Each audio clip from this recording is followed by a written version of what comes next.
How you doing? Happy Monday, Damp Sam here. Another week, another dollar. Got a great bit of, I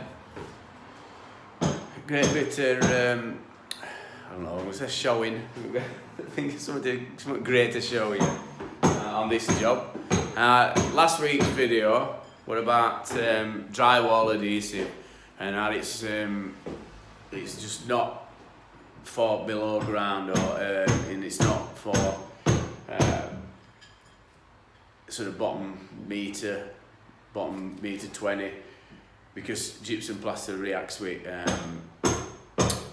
finish. So I'm just going to show you this wall. So I've just all that was boarded.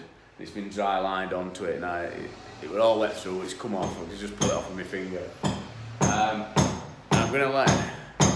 I'm gonna have a quiz here. So I'm gonna let you look at it like that. And if you can tell me what's wrong with it.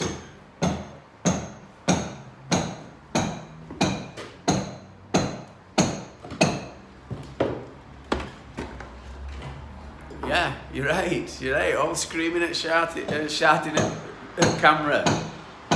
You shouldn't be sticking boards on with finish. So this is finish plaster what they've stuck boards on. Now, back in the 80s when I first started, this is what they used to do. But onto breeze blocks. And to be fair, it's stuck on fairly solid, that. But it's gypsum plaster. And if you look at how wet this is, and there's mould and there's all sorts, and it's got that smell, that musty, horrible, damp plasterboard smell, and that's one of the issues that they've been having in property. It's a rental property, and it's a service let, and as well as wanting it to be nice and dry for customers, they've got a smell. They've got a smell from here. They've got a smell from down in basement. And I did a report on it, and we pinpointed what issues were. We're starting off in here, so you don't know what you're gonna find. But obviously, you can tell that it's damp, but unless you rip it off, you don't know why. We know it's bridging. We know it's a subfloor. We know that there's gaps. There's a gap running all the way along. So damp air's been coming up. Damp air will make plasterboard damp. It's not adhered to the wall, but also you've got some rising damp as well. They've put a damp course in it, but you've a bit of rising damp there. You've a bit of low level damp. Condensation forming. You've got gaps in flooring, so there's quite a few different things going off, and that's damp for you. There's always probably more than one thing going on. It's not one specific thing, so that's why like I said before, I like to get it off and have a look at it, and then decide what system we're going to put on after.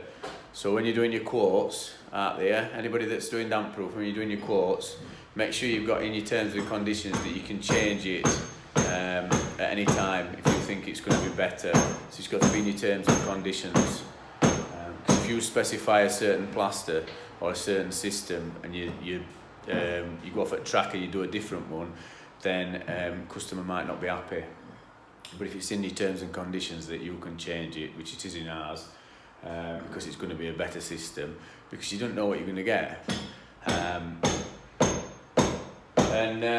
I mean, we price accordingly, so price is going to be price. So if we found something else, it's all going to be the same price. We've always got different things in stock. So if we needed to put some Natsem on or whatever, which is more expensive, or if we needed to put like I don't know, dry zone damp proofing plaster, which is more expensive, then it's all in with price. So I just started to show that on a Monday morning. So basically a lot of low level damp. We're going to drill and inject a new damp course because condensation has been forming in subfloor. We're putting all vents all the way around. Superflow plastic vents.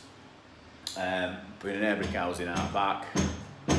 Doing some bits and bobs in the cellar as well. We're getting air flowing underneath, and when we're finished, it'll be dry as a nun's. Let's not say that one. there you go.